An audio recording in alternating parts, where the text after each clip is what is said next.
Iniciamos, Betsabe, por favor.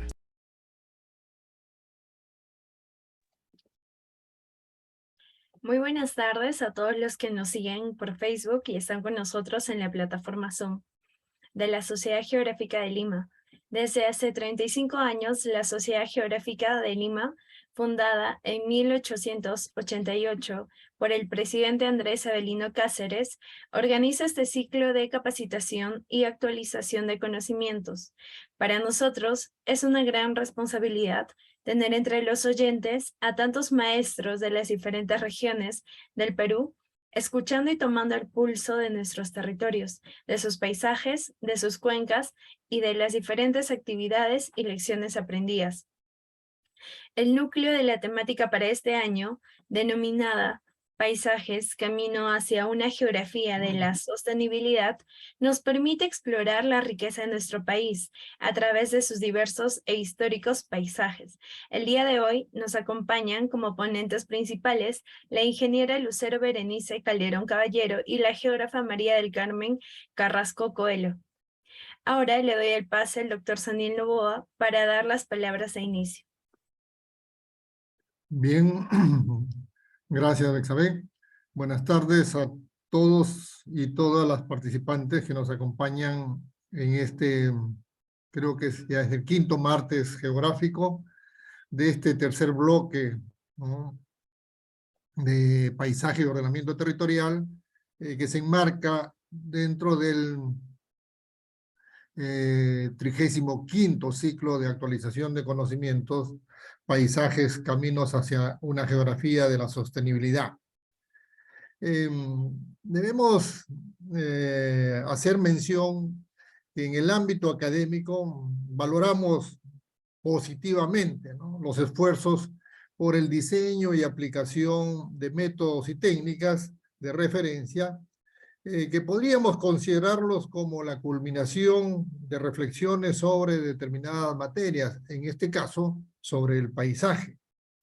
En la Sociedad Geográfica de Lima, deseamos contribuir a que esta posibilidad se vaya haciendo efectiva en cuanto respecta a los métodos de evaluación del paisaje y la valoración de su calidad visual. Por ello, en esta oportunidad contamos con la participación de dos expositoras, ¿no?, cuyas presentaciones tratan sobre aspectos metodológicos y técnicos, ¿no?, para la valoración de la calidad visual del paisaje y también sobre métodos de evaluación del paisaje. Es el caso de la magíster ingeniera Berenice Calderón Caballero y la geógrafa María del Carmen Carrasco Coelho. Ellas van a tener a cargo las presentaciones de este martes. Les damos la bienvenida a ambas y empezamos con la presentación de la primera exposición. Adelante, Bexabé.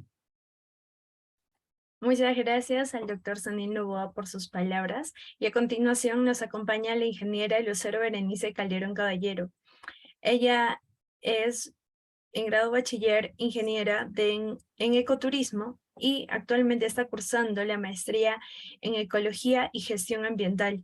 Su formación profesional se basa en el sector privado y en el sector público, habiendo participado dentro de diferentes empresas, así como, por ejemplo, la Gerencia de Estudio Provías descentralizado del MTC y otros sectores. Ingeniera Lucero Berenice Calderón, usted tiene la palabra para el desarrollo de su exposición. Muchas gracias. ¿Qué tal? Buenas tardes con todos. Gracias por la presentación. Voy a comenzar compartiendo la pantalla, a ver si logran todos ver.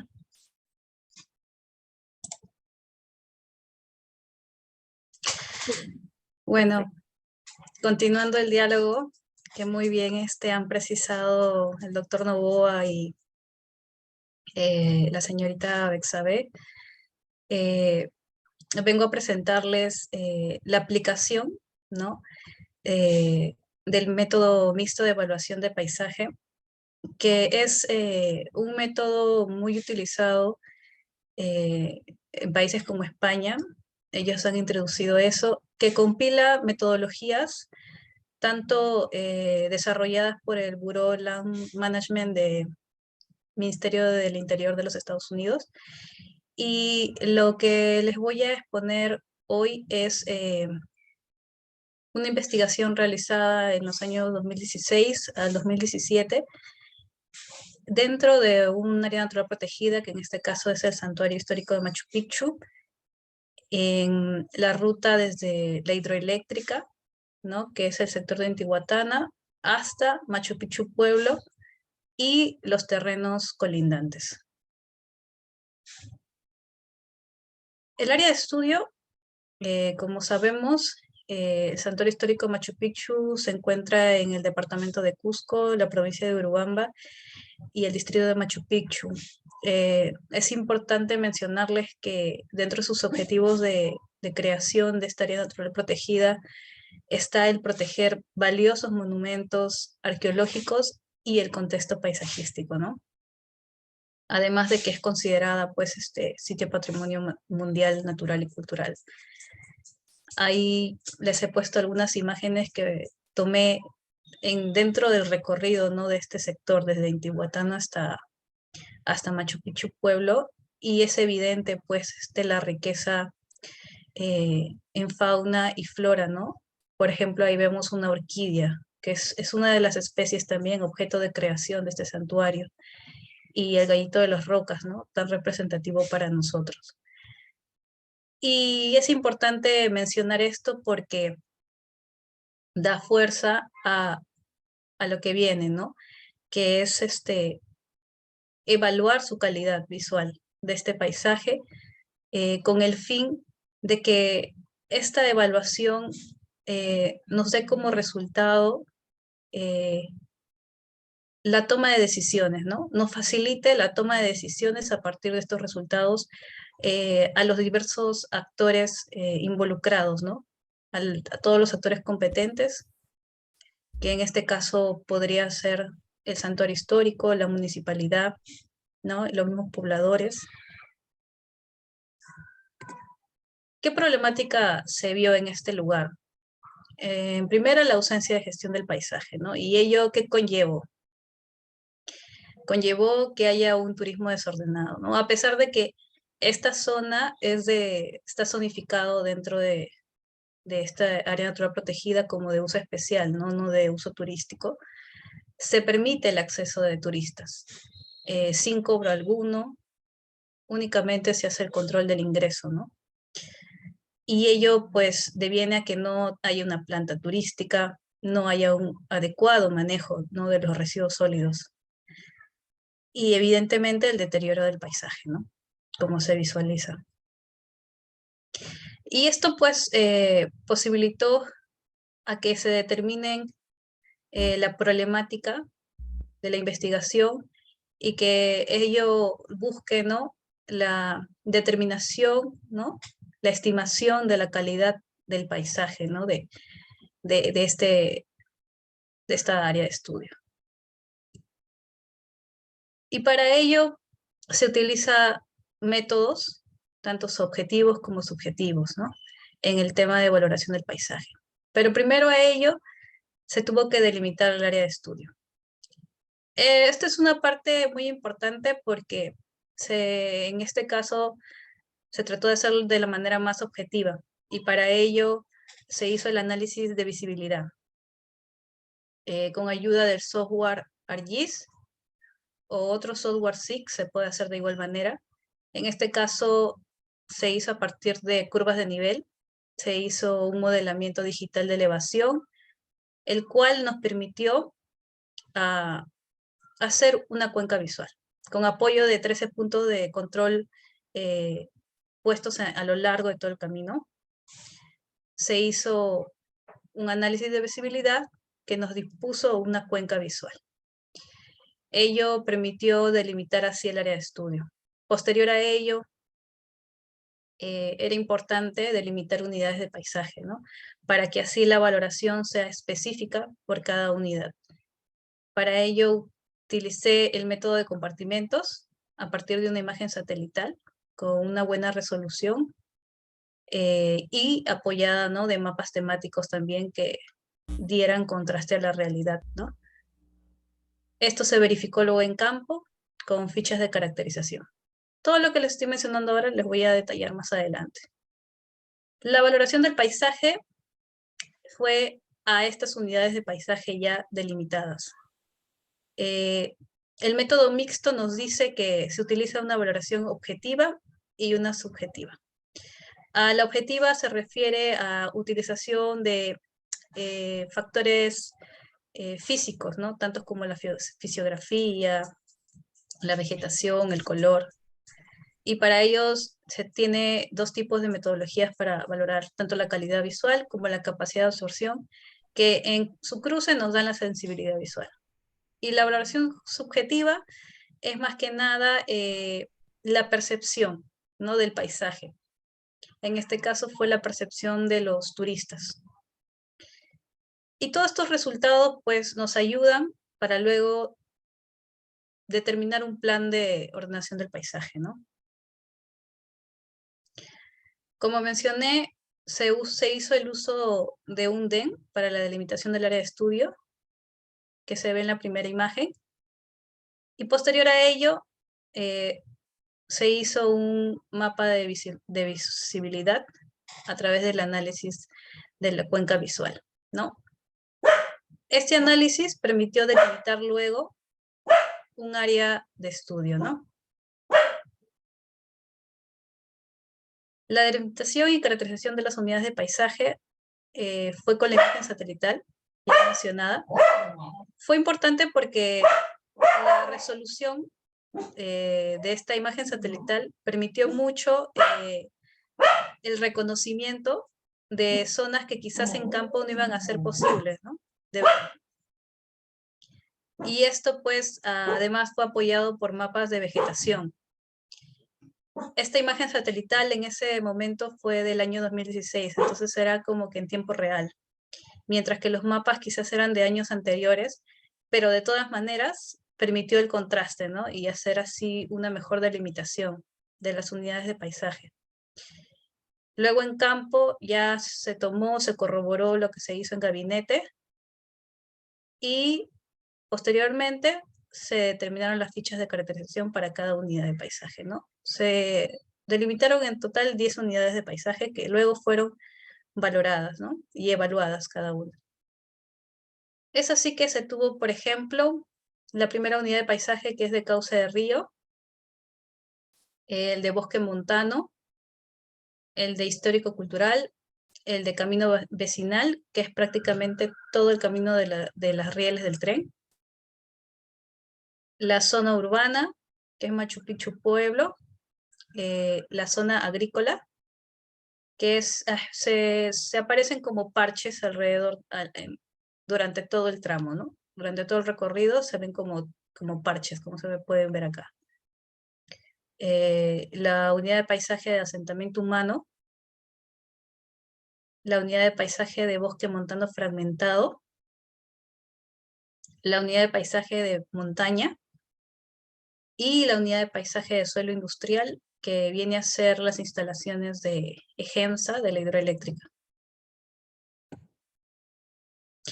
Una vez que se tienen las unidades de paisaje, se procede a la valoración del paisaje, ¿no? En este caso, esta es la parte de la valoración objetiva, que busca determinar la sensibilidad visual. Y para ello se utilizó la metodología del Visual Resource Management Program, que pertenece al Bureau of Land Management, que es el ministerio, a su vez pertenece al Ministerio del Interior de los Estados Unidos. Y su metodología nos muestra que se mide una serie de elementos, ¿no? Y para ello se ha ponderado, ¿no?, diferentes criterios de cada elemento. Ahora, esto fue más sencillo aún evaluarlo utilizando herramientas SIG, ¿no? Lo cual permitió que sea más rápido, más objetivo inclusive, ¿no? Porque ya teníamos ya mapas temáticos ya preexistentes que permitieron este análisis. Es más, la información también secundaria que posee la misma área natural protegida ayuda también y ayudó a que esta ponderación sea lo más objetiva posible. De igual forma, la capacidad de absorción visual es una metodología, ¿no?, propuesta por Yeomans, allá por 1986, lo cual es la inversa a la fragilidad visual, ¿no? Entonces, para determinar la fragilidad visual, igual, se evalúan diferentes factores cuyas características van a ponderarse, ¿no? En este caso se tiene la pendiente, la erosionabilidad, la capacidad de regeneración, la diversidad de vegetación, contraste vegetación-suelo, contraste roca y suelo y antropización. Todas estas ponderaciones para cada unidad de paisaje van a pasar a una fórmula que es la multiplicación de la pendiente por la sumatoria de todos los demás factores, ¿no? Y ello nos va a poder permitir identificar en qué tipo de clase se encontraría cada unidad de paisaje, ¿no? Acá vemos que nos dan 3 clases. La clase 1, que es muy frágil, la clase 2, fragilidad media, y la clase 3, poco frágil, ¿no? Y a su inversa, tendríamos que para la clase 1 sería una baja capacidad de absorción, la clase 2 una capacidad de absorción media y una clase 3 una capacidad de absorción alta, ¿no? Teniendo estas metodologías, se procedió a darle valor, ¿no?, al paisaje.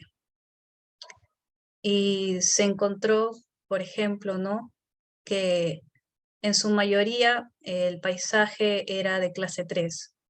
Entonces son zonas de calidad media o alta, ¿no?, pero con una capacidad de absorción variable.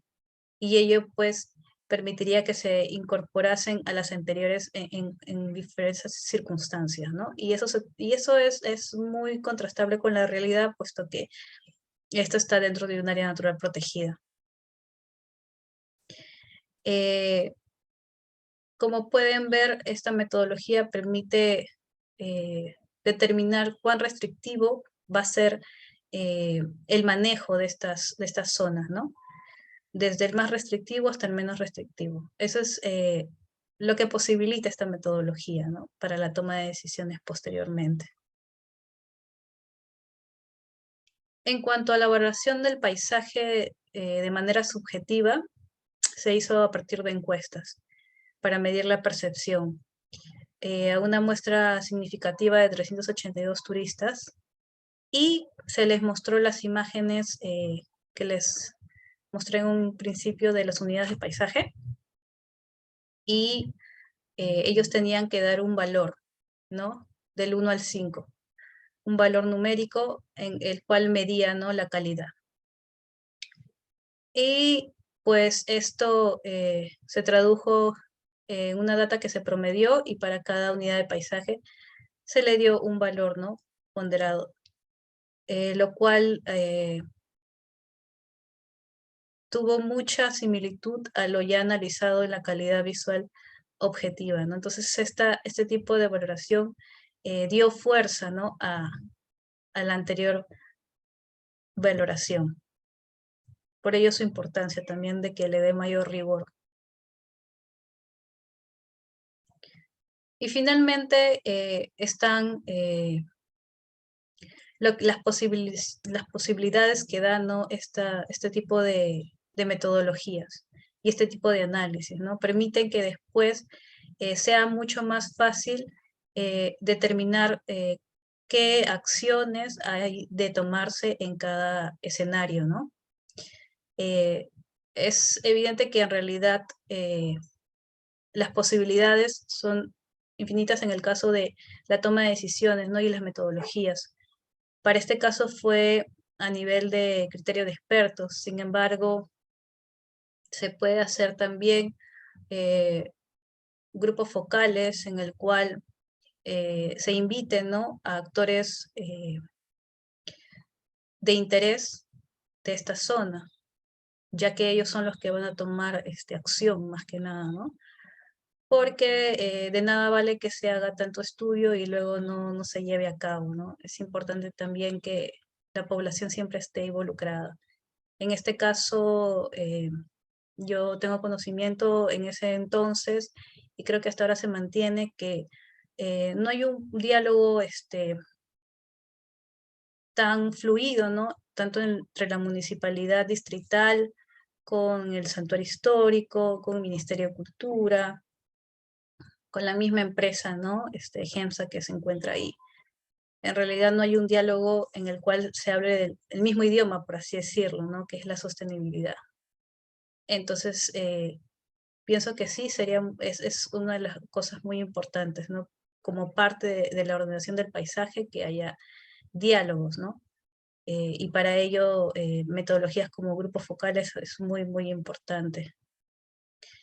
Dentro de esta investigación, lo que se vio, ¿no? Fue que debiera haber mayor monitoreo, ¿no? De calidad de agua del río para esta unidad de paisaje, ¿no? Que se conserve el ecosistema, porque se sabe, ¿no? De manera intrínseca, este ecosistema contiene especies, ¿no? En peligro. Y controlar también los efluentes de contaminación, ¿no? Dentro del bosque montano, controlar y monitorear la fragmentación de este ecosistema, y que va mucho de la mano con el objetivo del bosque montano fragmentado, ¿no? Porque generalmente, y como se ha visto hasta ahora, esta fragmentación es mayormente, uno, por la agricultura, o sea, por la quema, y por los incendios forestales, ¿no? Sé que el santuario histórico está avanzando en temas de monitoreo por medio de imágenes satelitales, ¿no? Para que puedan prevenir un poco esto. Y también sería bueno, y esto va de la mano, inclusive con la unidad de paisaje de zona agrícola, porque debiera cambiarse, ¿no? La costumbre porque es una agricultura familiar. Entonces se podría incentivar este tipo de agricultura sostenible familiar, ¿no? Que es tan nuevo ahora, y que en realidad mejora el cultivo, mejora la calidad del suelo, ¿no? Mejora también la seguridad alimentaria, ¿no? Tantas cosas que benefician. Sin embargo, no hay ese accionar, ¿no? Ni esa visión en esta zona en específico, ¿no? Y así, por ejemplo, también el histórico cultural, la restauración del patrimonio cultural desestimado, ¿no? En el caso de esta zona de estudio, ahí mostré una imagen de un resto arqueológico que en realidad no está puesto en valor hasta el día de hoy, y por ende no tiene mantenimiento. Está ahí simplemente como un pedazo de roca que sigue ahí no expuesto. Y sin embargo es importante, ¿no? La restauración y la puesta en valor. El camino vecinal, que es prácticamente todo el parche lineal, bueno, cuasi lineal, que se da en esta área de estudio, en el cual los residuos sólidos es el mayor problema, ¿no? Uno, por el masivo ingreso de los turistas, y que no es controlado ni gestionado, y por ende los residuos sólidos, no hay una buena gestión. Las limpiezas que se dan esporádicamente son hechas por los mismos pobladores y por gente del ejército que está ahí, ¿no? En un puesto de vigilancia que tiene. Sin embargo, no está como una política o como un objetivo, ¿no? O como un programa dentro del santuario histórico tampoco. La zona urbana también es importante que establezca, ¿no? Políticas de límite de extensión vertical. Muy importante, ¿por qué? Porque INDECI ya ha recomendado ya Machu Picchu Pueblo que deje de construir hacia arriba. Sin embargo, no toman en consideración, y es una zona bien problemática, porque en zonas de crecida ya ha habido ya desastres naturales en esa zona. Sin embargo, no hay la concientización, ¿no? Como para que las personas dejen de hacer eso. Y en el suelo industrial, y montaña, que están muy ligados, es que ellos supervisen, ¿no?, la remediación de sus parches, ¿no? Porque generalmente en la montaña los que han realizado mayor modificación ha sido la hidroeléctrica, ¿no?, con sus instalaciones. Sin embargo, se ve que no hay una remediación adecuada. He compartido acá algunas bibliografías relacionadas que están, ahí explican mucho la metodología, ¿no? En la guía para la elaboración de estudios del medio físico, este es el que trabaja el Ministerio del Ambiente de España.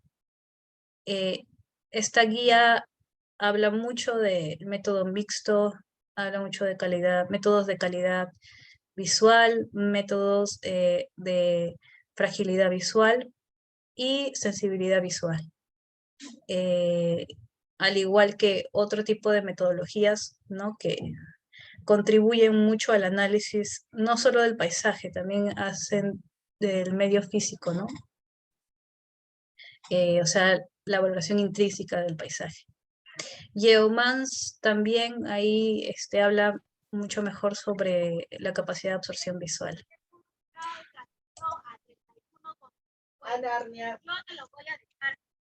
Y uy, un audio creo que se ha prendido. Y bueno, eso sería todo por mi parte. Gracias por su atención. Si tuvieran alguna consulta, ya creo que ya me lo harán pasar, creo, después. Sí, muchísimas gracias, ingeniera Lucero, por esta presentación. Y también les hacemos recordar a todos los que nos están acompañando hoy día que bueno, el chat está abierto en la plataforma Zoom y también tenemos la página de Facebook de la Sociedad Geográfica para que puedan dejar sus preguntas con respecto a esta ponencia, que luego se van a compartir para que nuestras ponentes puedan intercambiar ideas y responder sus preguntas. Muchas gracias, ingeniera, nuevamente. Ahora le voy a dar pase a la geógrafa María del Carmen Carrasco Coelho. Ella es presidenta de la Sociedad Geográfica de Lima, es geógrafa y educadora formada en España y Perú. Cumple con un rol de docencia en la Universidad Nacional Mayor de San Marcos y en la Universidad Antonio Ruiz de Montoya. Es consultora internacional y nacional en el sector público y privado. Es desarrolladora de contenidos cartográficos, atlas y cartografía temática y educativos. En la Sociedad Geográfica de Lima dirigió la colección de mapas departamentales Perú para ti y desde el laboratorio GeoEduca pone especial énfasis en las publicaciones didácticas. Asimismo, promueve y dirige la Gran Síntesis Geográfica del Perú. Bueno, geógrafa María del Carmen. Ahí está, ya lo vi. ¿Tiene la palabra?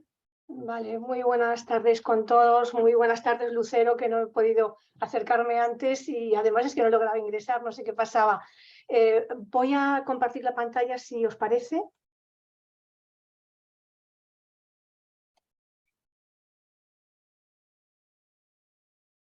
Bueno, ¿veis más o menos bien mi pantalla? Sí, sí se está visualizando. ¿Y me escucháis? Es solo en presentación. Vale, a ver si puedo. Espérate. A ver que me ubique. Es que no veo el de la presentación. Ahí en la parte inferior derecha. Okay. Perfecto. Vale, bien. Bueno, muy buenas tardes a todos ustedes, a vosotros, porque somos parte ya de una familia y como digo a Lucero, que es el primer contacto que tengo con ella. Muchísimas gracias por tu presentación y cuando la escuchaba sentía que en realidad quizá yo hubiera estado antes porque vamos a compartir algunos aspectos y otros y tú has aportado algo que yo no voy a hacer, que es un estudio de caso específico y además tan significativo en el caso de nuestro país como es el caso de Machu Picchu, ¿no? Bien, entonces, en realidad la ponencia mía es un poco hablar de la valoración de la calidad visual del paisaje, no solamente desde una perspectiva un poco más objetiva, aunque sea cualitativa, que es un poco la que ha compartido con nosotros Lucero, sino también de otras, digamos, opciones que hay más amplias, más integrales y que ya se van tomando en cuenta, especialmente, por ejemplo, en Europa, a partir de la significación que tiene el paisaje, el valor del paisaje en la sociedad europea, a partir de la firma del Convenio Europeo del Paisaje. Bien. Entonces, podríamos decir que hay como 4 grandes componentes en los paisajes, los descriptores o componentes, como queramos llamarlos, físicos, que de alguna forma estudian los aspectos físicos y tangibles del paisaje o de las propiedades que tienen, ya sean tanto naturales como antrópicos, ¿no? Infraestructura, etcétera. Y de alguna forma, bueno, es clave, es la base de cualquier estudio de paisaje tener claro que tenemos entre manos, que hay, que contiene, qué propiedades tiene nuestro paisaje, ¿no? Por lo menos ese fenopaisaje, que es lo visible del paisaje. Pero también hay unos descriptores o componentes ecológicos en los paisajes que explican el origen y el funcionamiento de los mismos. Las características visuales, de alguna manera, son la expresión de esos, digamos, procesos vitales que tiene un paisaje, ¿no? Y que se estudian, por ejemplo, en una metodología que sería, pues bueno, todo lo que tiene que ver con estudios geoecosistémicos o con los estudios de ecología del paisaje. Pero también en el paisaje, sobre todo más recientemente, atendemos a descriptores artísticos, ¿no? Que tienen que, estéticos, podríamos decir, que se fijan más bien en identificar las propiedades compositivas que tiene, formales o abstractas que tiene un paisaje, que tienen que ver pues, con las variables visuales, la forma, la orientación, la textura, los patrones, los colores, el cromatismo, los contrastes, etcétera, ¿no? Y que al final son abstracciones un poco sintéticas de los elementos físicos del paisaje que combinados de alguna forma pues, nos permiten tener una imagen, una percepción agradable, desagradable, intensa, etcétera, de ese paisaje a los ojos de los observadores.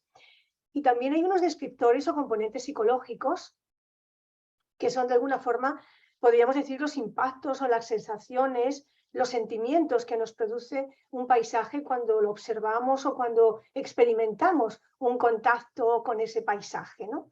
Es algo como muy, de alguna manera, interactivo y muy profundo y muy finalmente individual, ¿no? Personalizado. Son algo cuestionadas porque no se relacionan directamente con las dimensiones del paisaje, que puedan ser percibidas o gestionadas, pero de alguna forma también tienen un valor cada vez más importante en la definición de lo que puede ser el valor de un paisaje, porque nos proporcionan un sentido y dan sentido al entorno en el cual vivimos y de alguna forma nos ayudan a vivir con una calidad de vida que es algo que todos necesitamos, ¿no? Hacen trascendente también al paisaje por ello. Entonces, podríamos decir que los estudios de paisajes se iniciaron dentro de geografía con los descriptores más físicos, aquello que es, digamos, el fenopaisaje, lo más visible, lo más tangible, y que tiene como 3 niveles de aproximaciones. Hay un nivel más básico, pero también importante, que es el nivel descriptivo, ¿no? Que parte pues, de identificar las características de los elementos de cada paisaje y luego finalmente diferenciar unos de otros a partir, por ejemplo, del establecimiento de unidades de paisaje. Hay un segundo nivel un poquito más profundo, más complejo, que ya no ve solamente al elemento, sino es capaz de hacer análisis en torno a la conjunción de los elementos, por ejemplo, en un conjunto, en una unidad de paisaje, ¿no?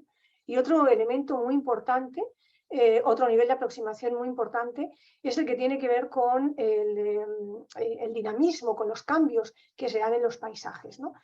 Bueno, todo esto que hay, como lo veréis en el video o en el PPT, que no sé si al final los entregamos o no los entregamos, no voy a poder dedicarme a leer cada uno de ellos, pero aquí veis que, por ejemplo, el nivel descriptivo, pues es importante atender a los elementos estructurales, que son como los más importantes, los más potentes que tiene un paisaje, y los elementos texturales, que tienen mucho más que ver pues, con las variaciones, por ejemplo, temporales, periódicas, estacionales de un paisaje, o algunos ciclos cortos, etcétera, ¿no?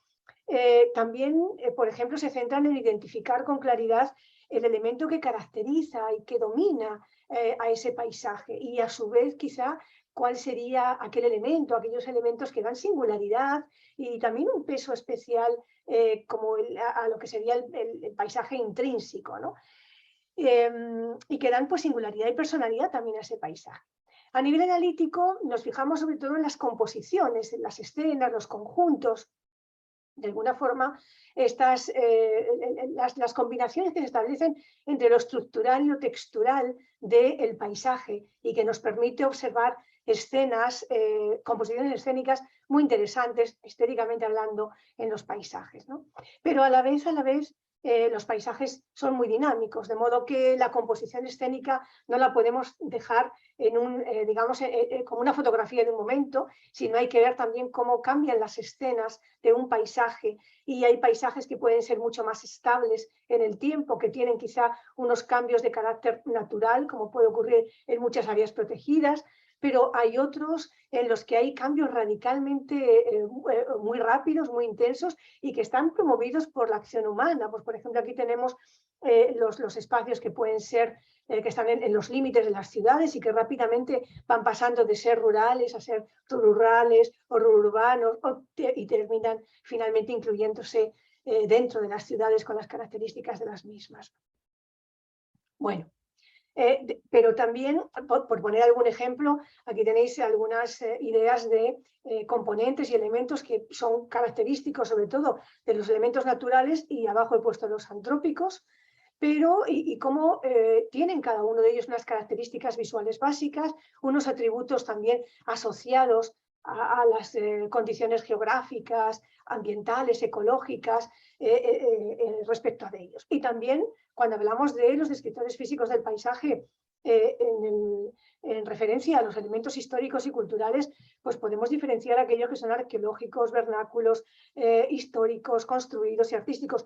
En mucho también me baso en la guía que tú has mencionado, con la que yo estudié incluso geografía, pero que ha tenido varias modificaciones y actualizaciones, y la última de ellas, esta guía metodológica para estudios de medio físico, ha sido en 2014, incorpora cosas muy interesantes dentro de los estudios en general y en específico en relación con el paisaje. Cuando hablamos del nivel último de aproximación, que es el dinámico, pues tenemos que ver justamente cuál es la evolución del paisaje y a lo largo de un tiempo y cómo va caracterizándose y también verlo de una manera un poco sistémica, ¿no? Porque también el producto de los cambios tienen que ver mucho con la estructura y con la funcionalidad que va teniendo el paisaje en los distintos momentos, ¿no?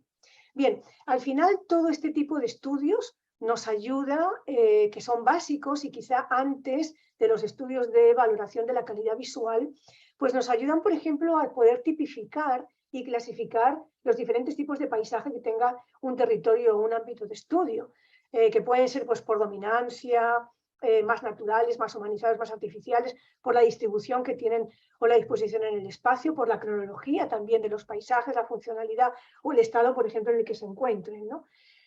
Y de alguna manera, esto nos permite, como digo, tener claro los subtipos, los tipos o los grupos, las agrupaciones que tenemos de paisajes y de alguna manera también establecer las unidades de paisaje y cartografiarlas, que es muy importante para poder trabajar todo esto de la calidad visual de los paisajes en cada una de estas unidades de paisaje. He recogido de lo poco que veo en paisaje peruano, sobre todo introducido a nivel internacional, he recogido la Carta del Paisaje que estableció, que planteó José Canziani en el año 2014 para la LALI, ¿no? Solamente he recogido paisajes culturales y me quedé impresionada de la variedad de paisajes que yo creo que incluso son más amplios de los que tiene catalogado el Ministerio de Cultura. Tremendamente interesante, no lo voy a leer, aquí tenéis solamente recogido, habla de la tipología de paisajes costeros y andinos, no toca en principio digamos los paisajes amazónicos. Bueno, entonces, y he recogido aquí nada más que os he puesto un ejemplo para que veáis la enorme variedad de paisajes solamente de la costa, ¿no? Que a veces la catalogamos tan empobrecidamente que tenemos en el país. Cuando hablamos de descriptores ecológicos, pues hablamos también de esas manchas, corredores, matriz que tú has mencionado también, Lucero, y que tienen que ver mucho con esos elementos básicos desde el punto de la ecología del paisaje que nos permiten tener un estudio de la estructura de un paisaje, de la funcionalidad que tiene un paisaje y también de la dinámica que tiene un paisaje. Esto se abordó dentro de la geografía, de los estudios de paisaje y geografía un poco más posteriormente, pero de alguna manera también ya en el siglo pasado, y tenemos ejemplos desde mediados tranquilamente del siglo pasado, cuando empezó a hablarse en los años 70 o 60 de los geosistemas, de la ecología del paisaje, etc. Y de alguna forma nos permite establecer diagnósticos muy interesantes del paisaje a partir de los tres componentes que he dicho, estructura, funcionamiento y dinámica y cambios, y nos permite, por ejemplo, plantear a futuro cómo podría estar un paisaje y qué de alguna forma, intervenciones podríamos tener en el mismo para poder minimizar los problemas que vienen, sobre todo por las intervenciones antrópicas que suelen ser capaces de deteriorar y transformar radicalmente y empobrecer un paisaje, y que es absolutamente preocupante, sobre todo en paisajes de alta calidad, como pueden ser los paisajes vinculados con las áreas naturales protegidas. Pero también otra forma de abordar el paisaje es a partir del estudio de las dimensiones estéticas y psicológicas del paisaje. Estos son un poco más recientes, a partir de los años 80 se empieza a trabajar este tipo de preocupaciones y metodología, ¿no?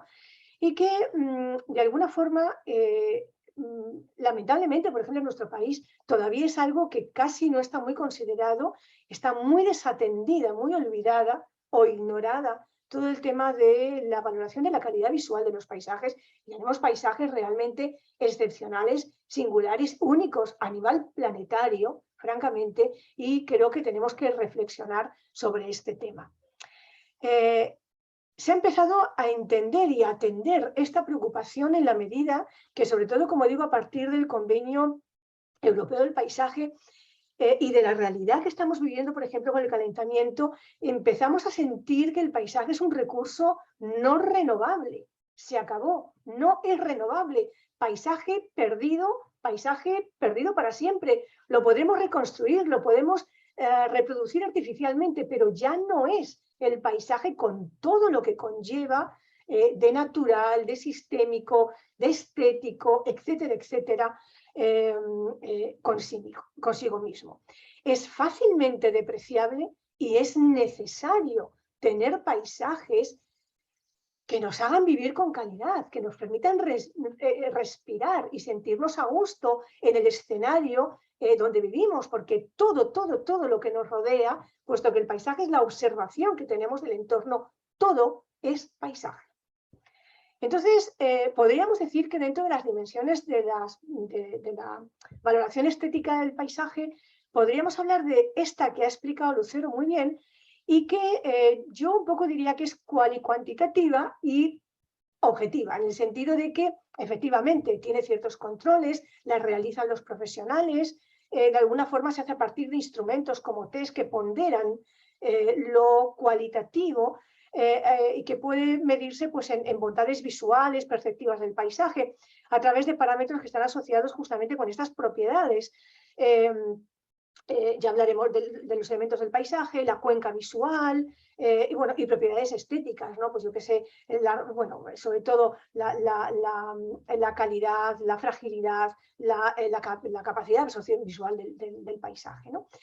Y de alguna forma la realizan, como comentaba Lucero, expertos, y tiene una tradición amplia en la escuela norteamericana, en ese buró de Majaneman, ¿no?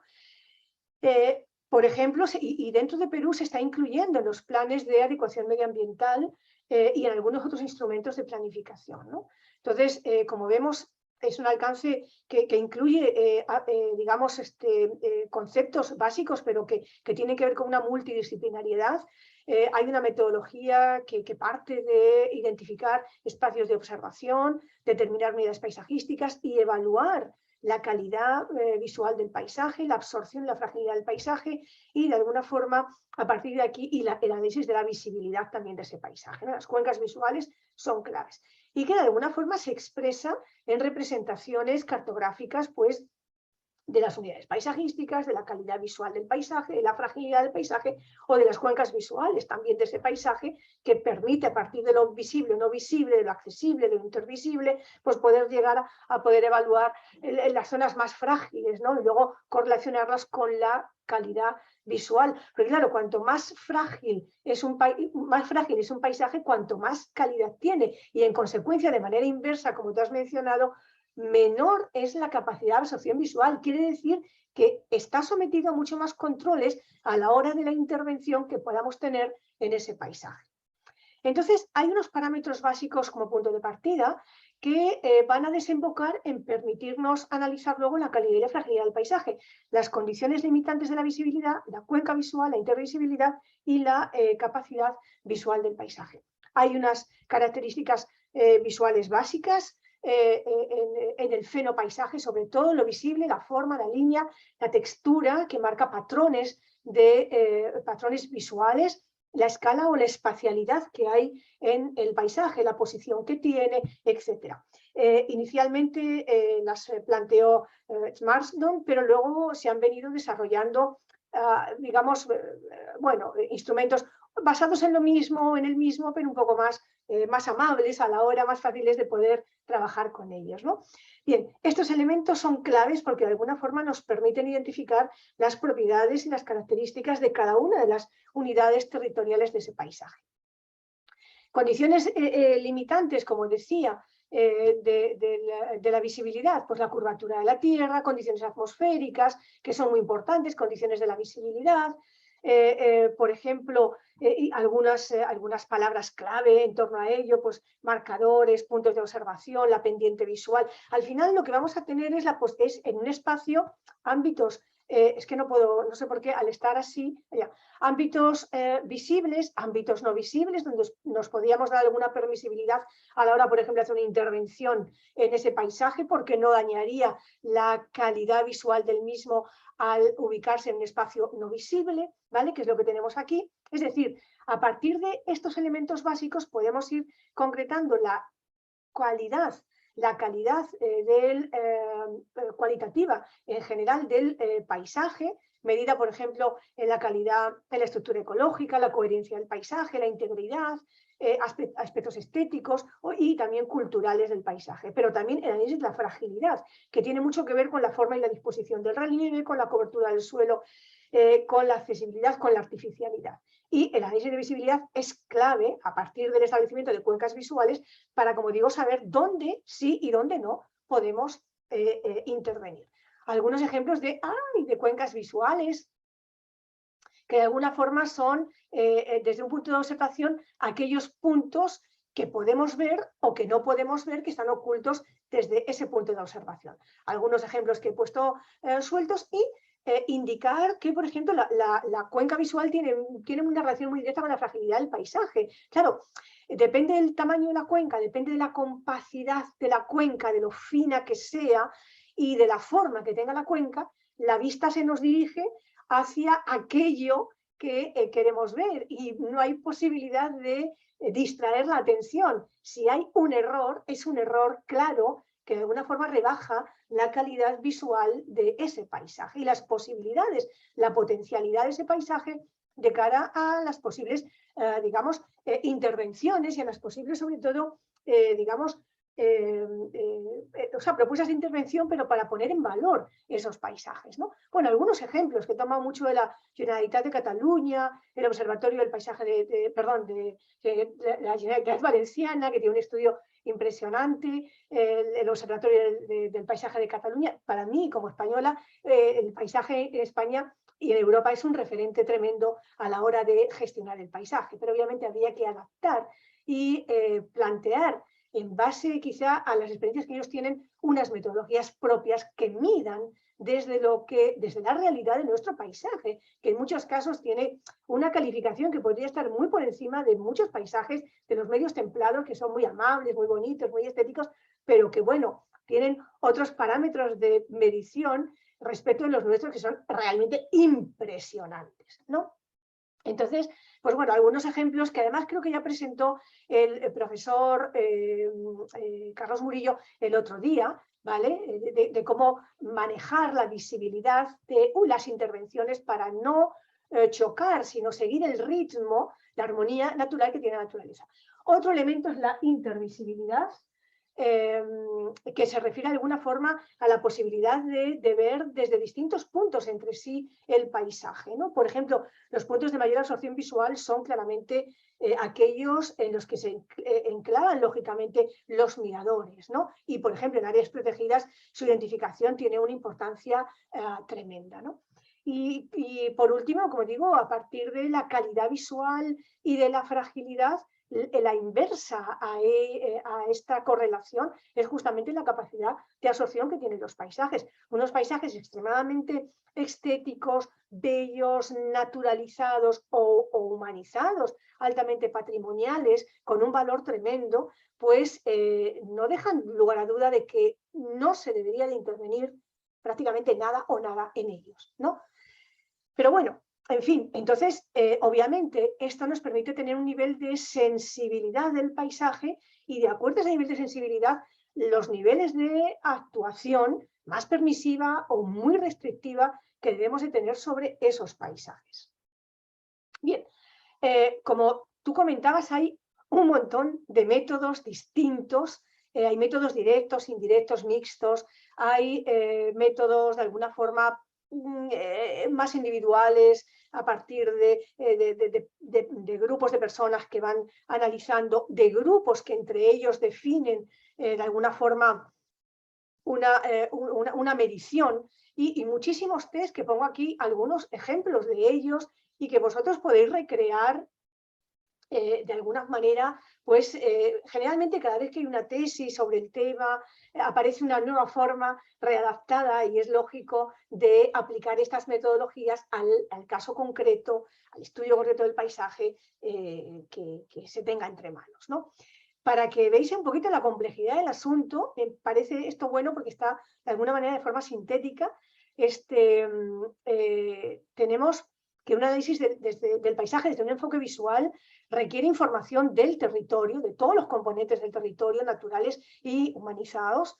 Requiere de caracterizar visualmente ese territorio a partir de puntos de observación, de cuencas visuales, de unidades de paisaje, y a partir de ahí tendremos los elementos básicos de base para poder valorar el paisaje.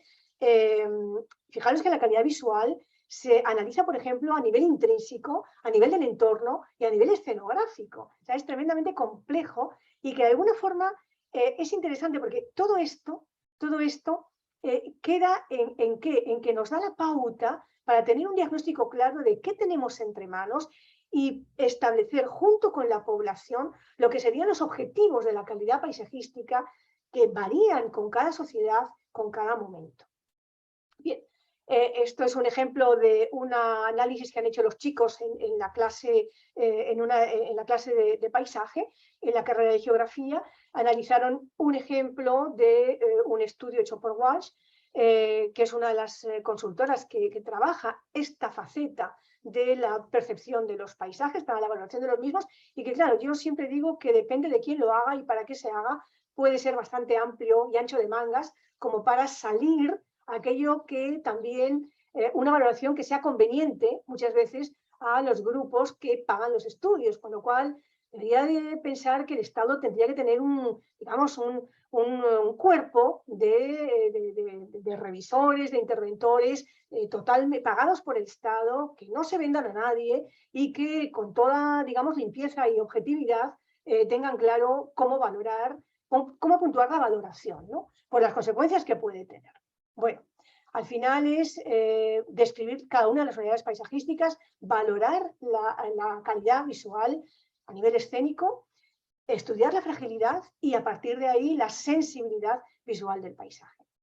Esto ya lo ha comentado Lucero muy bien, de modo que no me meto en ello, porque además no sé cuánto tiempo me queda, soy un poco anárquica, no he mirado para nada, Pero bueno, como veis, la calidad visual se trabaja el valor de un elemento, por ejemplo, singular del paisaje, el entorno de ese elemento clave en el paisaje y todo el fondo escénico del paisaje. Y la cantidad y el peso de las variables que hay que trabajar varían un poco en cada uno de los casos, ¿no? Y, por ejemplo, algunos componentes claros es la naturalidad, la variedad, la singularidad o originalidad o la integración antrópica. Son parámetros que permiten medir esa calidad visual del paisaje. Al final también podríamos decir que esa calidad visual en conjunto ya de manera escénica y que está midiendo el grado de excelencia que tiene un paisaje, su mérito para no ser alterado o destruido o su mérito para que se conserve, ¿ya? Según Ramos Fernández en el 2017, también nos lleva a hablar de la calidad paisajística que se define a partir de aquellos aspectos que determinan el carácter de un paisaje, ¿no? Que lógicamente tienen que ver con esa calidad visual. Y de alguna forma la evaluación paisajística tiene que ver con la unidad visual que suponga la escena paisajística, la organización visual, en base a parámetros como el contraste, la dominancia o la importancia relativa de unos elementos en relación con otros, la calidad visual, diversidad, singularidad, naturalidad, actividades humanas, suelo limpio y agua, que ya hemos comentado, degradación, etcétera, o la calidad escénica, el fondo, el color escénico, la cuenca visual, la rareza, las formas, etcétera. De alguna forma, todo esto, estos criterios tienen mucho que ver con, como digo, el interés para la conservación, con las intervenciones que tenemos que tener en ese paisaje. La fragilidad es la posibilidad de que un paisaje intervenido modifique su situación actual de calidad, ¿no? Entonces, igual, aquí la cuenca visual, como veis, es muy importante de trabajar, el valor también que demos las personas a esos paisajes, la accesibilidad que pueda tener el paisaje y algunos aspectos pues como la pendiente, la orientación o la vegetación, por ejemplo, que de alguna forma van marcando las vulnerabilidades que puede tener un paisaje, ¿no? Algún ejemplo, algún digamos, instrumento para poderlos medir y luego también a nivel externo la fragilidad externa se mide, como ya lo he comentado, a partir del suelo, la pendiente, la orientación, no lo voy a repetir. Y para que veáis que esto se puede aplicar no solamente a científicos, sino también a gente, digamos, común y corriente. Esto es un ejemplo de una práctica que yo además la trabajo con los chicos al comienzo del curso en Geografía General, etcétera, y es lo mismo que se trabaja a nivel, digamos, científico, pero de una manera más sencilla, hecho por los visitantes para que lo apliquen los visitantes de un parque nacional en Chile. Muy interesante porque es importante contrastar la diferencia de valores que podemos percibir un profesional, un técnico o una persona, digamos, de a pie, ¿no? Bien. También comentaba que hay otros criterios más integrales para medir la calidad y el mérito de los paisajes para ser conservados. Entonces, dentro de estas metodologías son, diría yo, más subjetivas, tanto a nivel individual como a nivel colectivo. Yo creo que en esta incorporación de nuevos criterios, el Convenio Europeo del Paisaje ha tenido mucho que ver, ¿no? Porque de alguna forma coloca el paisaje como el centro de interés de las políticas territoriales y de ordenación territorial. El logro de la calidad paisajística a partir de unos principios y objetivos de calidad paisajística definidos por los actores sociales, no solamente por los científicos o por los agentes de interés, es clave para entender el papel que el paisaje juega en la vida de las personas y sus territorios en ese continente. Aparecen nuevos parámetros para medir la calidad de los paisajes y el resultado de los mismos es vinculante. Es decir, porque se toma en cuenta lo que la población decide en torno al paisaje. Se incorpora así a las políticas públicas y a la gestión de los paisajes. El interés para la conservación, la representatividad, la singularidad, la integridad, la función de un paisaje integral y la calidad de la escena son, por ejemplo, 6 criterios de evaluación de la calidad paisajística que ha definido la Generalitat Valenciana de España. Bueno, algunos ejemplos lo pongo aquí para que veáis cómo ellos presentan los estudios de paisaje, ¿vale? Por ejemplo, en Cataluña, que son los primeros en España que lanzaron los objetivos de calidad paisajística y que fue el primer laboratorio, observatorio del paisaje en Cataluña, ellos dicen que el objetivo de la calidad paisajística está centrado en paisajes bien conservados, gestionados y ordenados, paisajes vivos y dinámicos, paisajes heterogéneos, paisajes ordenados y armónicos, paisajes singulares, paisajes referentes y valores que refuercen los valores y los referentes de la población, tanto tangibles como intangibles, ecológicos, históricos, estéticos, sociales, productivos, simbólicos e identitarios. Todos estos, todos son importantes. Paisajes siempre respetuosos con el legado del pasado, paisajes que transmitan tranquilidad, sin elementos disonantes, sin contaminación lumínica y olfativa, paisajes que puedan ser disfrutados sin poner en peligro el patrimonio y la idiosincrasia, paisajes que atiendan a la diversidad social, paisajes democráticos que contribuyan al bienestar individual y social de la población. Por último, podríamos decir que hay también descriptores psicológicos del paisaje. Esta valoración es también subjetiva, mucho más personal, pero que potencia los efectos psicológicos que el paisaje tiene en nosotros, tanto de manera individual como colectiva, los sentimientos, las emociones, el paisaje como una terapia que valora, por ejemplo, en este sentido, lo psicológico, el paisaje desde todos los sentidos y todas las formas de percepción. Y esto lo podemos tener cualquiera en contacto con un paisaje, ¿no? Entonces, la percepción, el reconocimiento, la orientación, la imagen o la representación ambiental, la socialización son aspectos que dan significado a lo que estamos percibiendo y valorando de manera íntima en el paisaje. También las sensaciones, los impactos psicológicos que un paisaje tiene en cada uno de nosotros. La producción nos produce misterio, armonía, excitación, sensación de paz, temor, equilibrio, yo qué sé, cuántas y cuántas cosas que, por ejemplo, en turismo se aprovechan tanto. Y además también el paisaje puede generarnos asociaciones simbólicas, ¿no? Y un ejemplo de ello vendría a ser, por ejemplo, tanto, yo qué sé, escenas, como decía Clark, tanto desarrollar en nosotros escenas mágicas, sagradas, amenazadoras, idílicas, terroríficas o placenteras, ¿no? Y de alguna manera también aquí estarían los paisajes, por ejemplo, los paisajes, ¿cómo se llaman? Asociativos, ¿no? De la calificación de clasificación de paisajes culturales de la UNESCO. Desde el punto de vista cromático, si no he puesto cada una, porque a veces con los chicos les pongo solo una imagen con una sola foto y juego con ellos, a ver qué les parece, ¿no? Aquí todo de golpe porque no hay tiempo. Pero fijaros, desde el monocromatismo, ya que cada uno tiene unas respuestas psicológicas, los contrastes, la secuencia, la variabilidad, ¿no? En estas, me parece maravillosa esta fotografía del mar, o ya la lujuria y la locura de ver una exacerbación de bueno, todos los colores por aquí colocados, ¿no? Entonces, pero no solamente, no tengo aquí para poner paisajes sonoros, olorosos, texturales, gustativos, tantos se explotan en el turismo. España, la verdad que explota los paisajes de manera impresionante, con todos los sentidos, con todos los sabores y olores, increíble. Si da tiempo, luego os cuento una cosa que me encanta, que es eso de los paisajes sonoros, que además tienen muchísima importancia.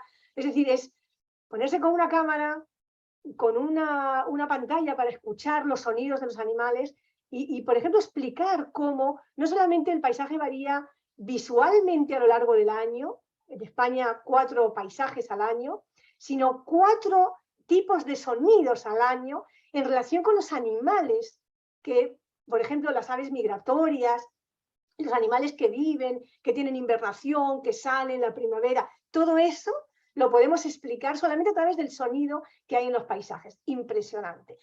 El poder también pues, curativo, por ejemplo, que tienen los paisajes, etcétera, terapéutico, el paisaje como arte, el paisaje para poder jugar, para poder desarrollar actividades colaborativas, ¿no? Por ejemplo, en torno al paisaje, lo patrimonial, etcétera. La ciencia también, el valor del paisaje desde el punto de vista cultural, científico, es importante.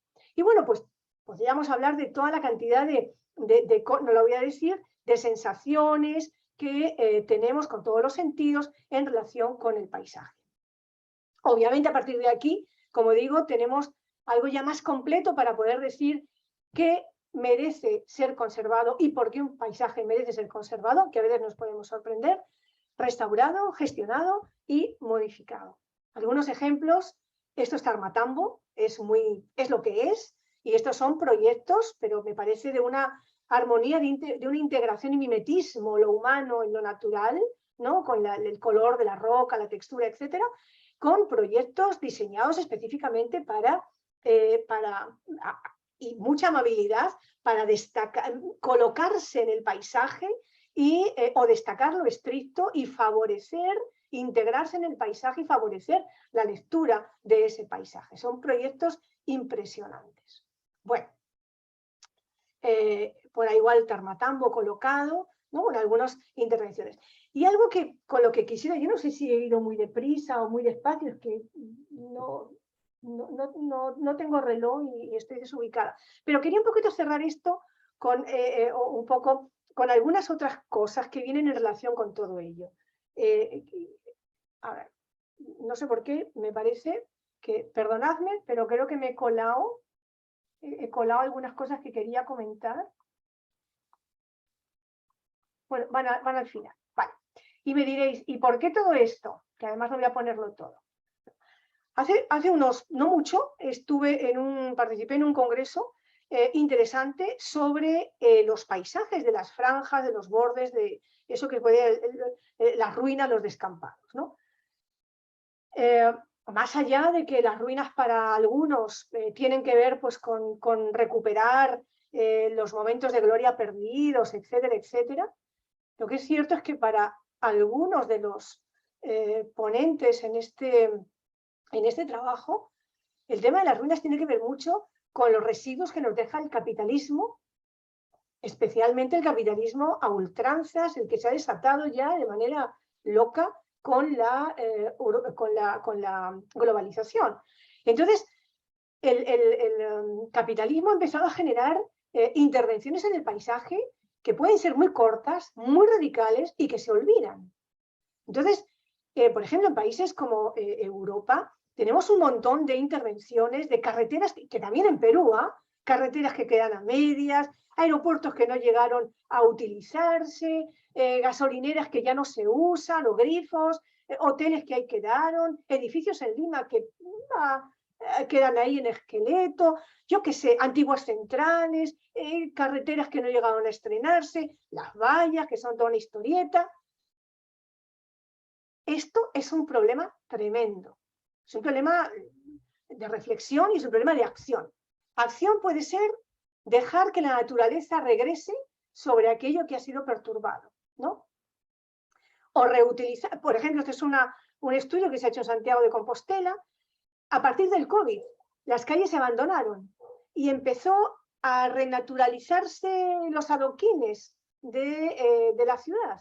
Y al final, cuando se hizo una termografía sobre ese suelo, esos adoquines, perdón por el insulto, que no son suelo, se empezó a ver la diferencia de la temperatura entre el asfalto y lo que puede ser estas ranuras donde está justamente la vegetación.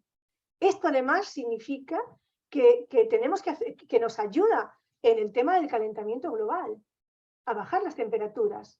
Entonces, o por ejemplo, otra acción en torno a ello es reutilizar, pues por ejemplo, antiguos grifos, antiguos espacios que ya no se utilizan para darle una nueva, esto es un ejemplo de un grifo en Londres que ha terminado siendo una pequeña sala de cine, ¿vale?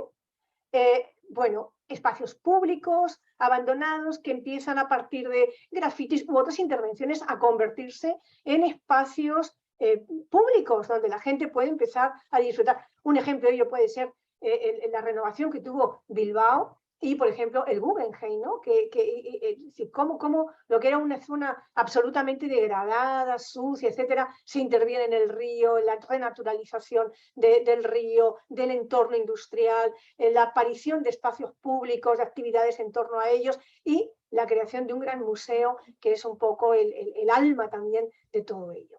Entonces, me parecía importante como reflexión, porque además esto es toda una calificación tengo que buscarla bien porque esto es muy reciente, pero toda una clasificación ya hay de espacios de ruina, de paisajes que están relacionados con las ruinas y con los descampados, ¿no? Y que obviamente podemos y tendremos que tener algún tipo de intervención en relación con ello. Y algo también que quería destacar es, por ejemplo, la tarea que tiene el actual presidente director del Observatorio del Paisaje, que incorpora en la cartografía, puesto esta de acá, incorpora, por ejemplo, digamos, ay caramba, las sensaciones y digamos, las percepciones que tiene la población en relación con algunos elementos del paisaje, ¿no? Paisajes evocadores, paisajes que nos dan de alguna forma repelús porque tienen que ver con actividades extractivas, en fin, el tema de los materiales, de los paisajes periurbanos, con el tipo de materiales que se van generando, produciendo, aquellos que son discordantes, aquellos que se adaptan, etcétera, etcétera. Bueno, me parece interesante ver que, por ejemplo, se está incorporando esta dimensión estética, escénica, pero sobre todo esta dimensión subjetiva de la valoración de los paisajes también en la cartografía. Bueno, como digo, de alguna manera, obviamente que todo esto además tiene la complejidad de que no es universal. Quizá puede ser más universal relativamente la valoración que demos ponderada de los paisajes, la valoración de la calidad visual de los paisajes. Pero cuando ya hablamos a todo esto, llegamos a todo este escenario, es mucho más complejo y es mucho más subjetivo, ¿no? Pero lo interesante es que es mucho más democrático porque incorpora, como digo, los intereses y las relecturas de la realidad de los paisajes que tenemos las sociedades, los colectivos y obviamente en cada momento y en cada escenario. Os comentaba un poco lo que decía antes, ¿no? Que en Europa hay una especial preocupación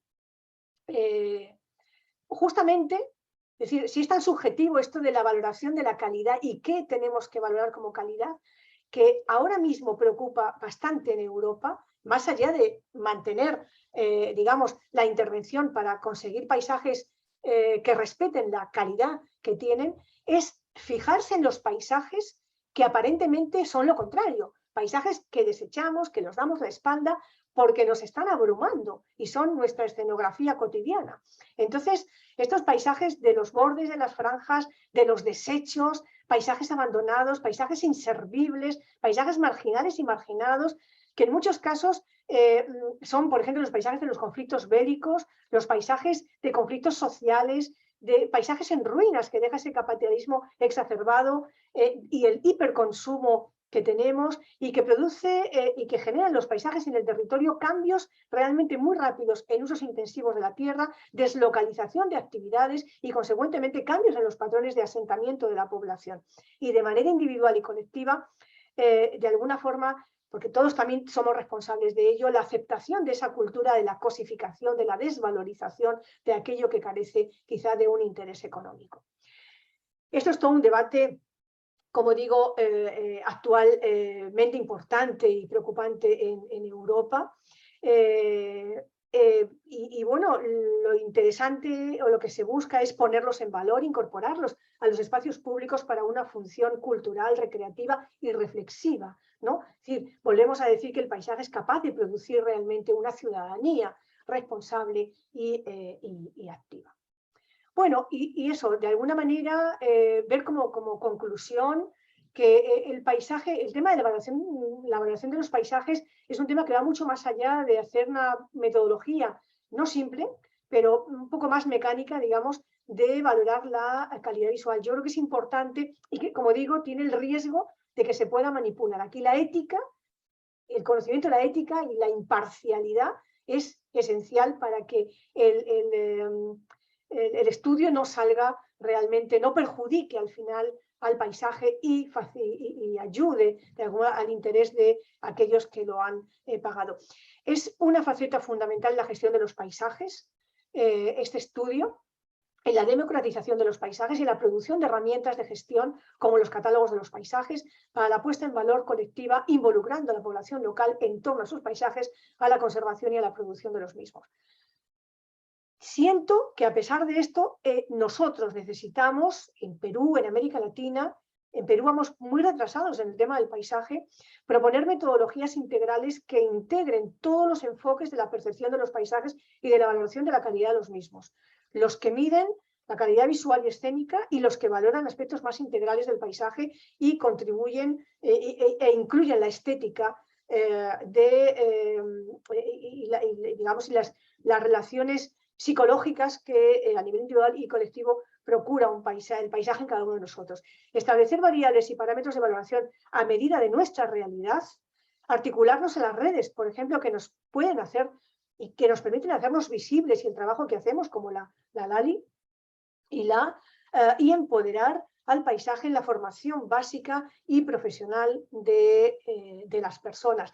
Yo creo que es muy importante colocar el paisaje en educación y no solamente el estudio del paisaje en ecólogos o en geógrafos, sino todos los profesionales, todos los que tengan que ver con algo en el territorio, directa o indirectamente, es importante que conozcan del paisaje y de la importancia que tiene el paisaje en la vida cotidiana.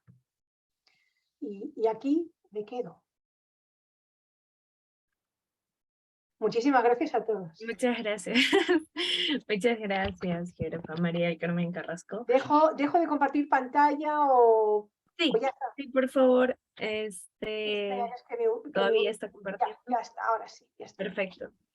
Bueno, hemos revisado las preguntas, o bueno, se han hecho preguntas dentro de la plataforma y no hay ninguna, entonces igual dejo el escenario abierto para las reflexiones y el diálogo de los ponentes y los participantes. Así es que no sé quién quisiera iniciar, quizá el doctor Saniel.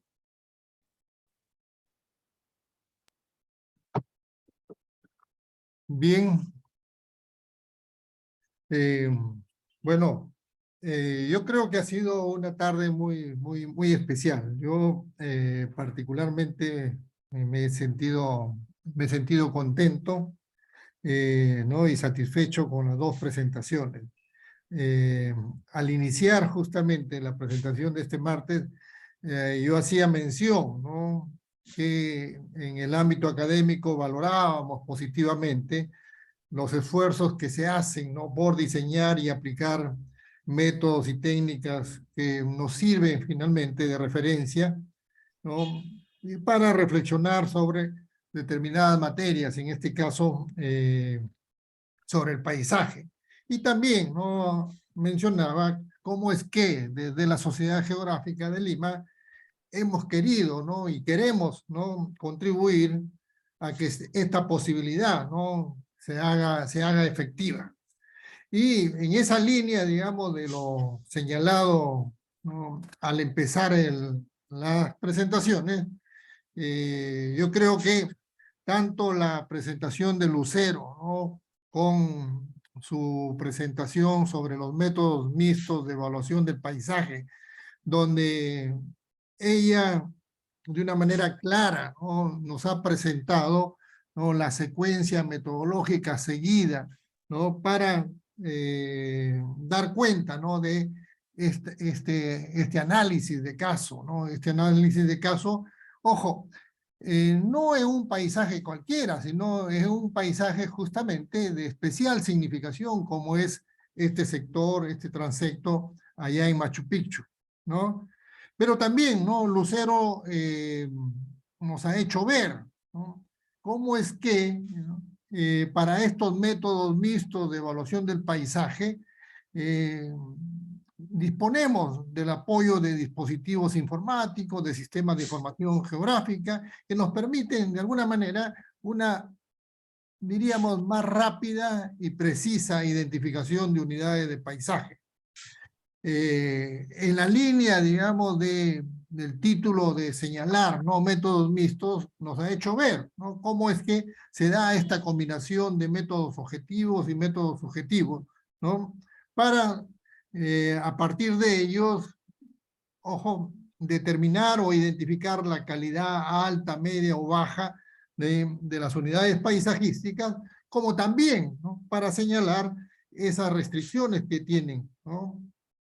Y ella ha cerrado como tenía que ser, ¿no? Dando cuenta de, ojo, la propuesta, ¿no? Del plan de ordenación del paisaje, ¿no? Donde nos ha señalado, ¿no? Un número de 10 unidades de paisaje a las cuales, ¿no? Se les asigna determinados objetivos de ordenación en función a su calidad paisajística, ¿no? Yo saludo, felicito a Lucero, de verdad, por la simplicidad y claridad, ¿no? Para dar cuenta de la metodología seguida. A continuación hemos tenido la presentación de Mari Carmen, ¿no? Con valoración de la calidad visual del paisaje. Y Mari Carmen nos ha hablado, ¿no? Nos ha hablado sobre la perspectiva ¿no? que está presente, ¿no? Cuando se valora la calidad visual del paisaje, ¿no? Y cómo es que pasamos, ¿no? De esa perspectiva cualitativa, ¿no? A una perspectiva mucho más integral, ¿no? Y en la misma línea, ¿no? Ella nos ha hecho por ahí algunas reflexiones, ¿no? Al dar cuenta de la amplitud de los métodos y de las técnicas de valoración de la calidad del paisaje, ¿no? Ella ha señalado, ¿no? Que pueden haber métodos simples, como también pueden haber los más complejos, y por consiguiente, utilizando un mayor número de criterios. Ha compartido, ¿no? Ha compartido ahí los objetivos que suelen, digamos, acompañar a la calidad paisajística a partir justamente de este apoyo del Observatorio del Paisaje de Cataluña. En ese sentido yo quiero señalar, ¿no? Si bien es cierto, como lo ha mencionado Mari Carmen, todavía acá en el Perú y en América Latina no hemos conseguido, ¿no? Diríamos incorporar, ¿no? Al paisaje de una manera sólida, ¿no? Hay esfuerzos y los reconocemos, ¿no? Pero en tanto, yo creo que estas guías, ¿no? Estas guías, estos manuales, ¿no? Europeos, nos están sirviendo como buenos referentes para adecuarlos, ¿no? A nuestras realidades nacionales o latinoamericanas. De nuestra parte queda, ¿no? El reto de, ojo, a partir de estas guías hay que ser imaginativos, hay que ser innovadores, ¿no? En las propuestas en las que tenemos que incorporar justamente el paisaje en las propuestas de ordenación del territorio. Yo decía, ¿no? Estoy contento, las dos presentaciones nos han permitido, o nos permiten, ¿no? Y aquí hablo en plural, ¿no? Un nivel de satisfacción por ir cumpliendo la labor que nos han encomendado, ¿no? Gracias, ¿no? Por los importantes aportes de las dos expositoras.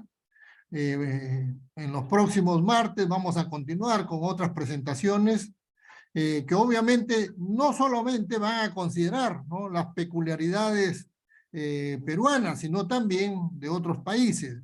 Ahí hemos coordinado para que nos acompañen en los próximos martes expositores de los países hermanos de Bolivia y de Cuba. Y quiero finalmente renovar nuestro saludo y agradecimiento a Lucero y a Mari Carmen, ¿no? A Lucero y Mari Carmen, que han sido las expositoras de hoy, a los participantes que nos vienen acompañando, ¿no? Cada martes en este esfuerzo, ¿no? Que significa el programa académico que tiene al paisaje como tema principal. Mi agradecimiento a todos ustedes y deseándoles tengan muy buenas noches. Gracias. Igualmente. Muchas gracias, doctor Saniel. Bueno, no sé si alguien más quisiera dar algún último comentario. Sí, Henry, adelante. Su micro, por favor. Su micrófono está apagado. ¿Me escucha ahora? Ah, sí, perfecto. Buenas noches. Buenas noches.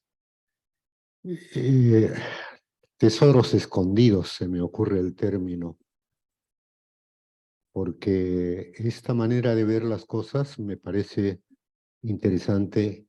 ¿Y cómo no hemos hecho un esfuerzo en el país de asignar una geografía en nuestro sistema educativo pertinente? Creo que esa es una tarea constante a la cual ustedes están respondiendo con este tipo de trabajo minucioso, extraordinario, que hace entender de otra manera la mirada que tenemos de nuestro propio país, como es el Perú.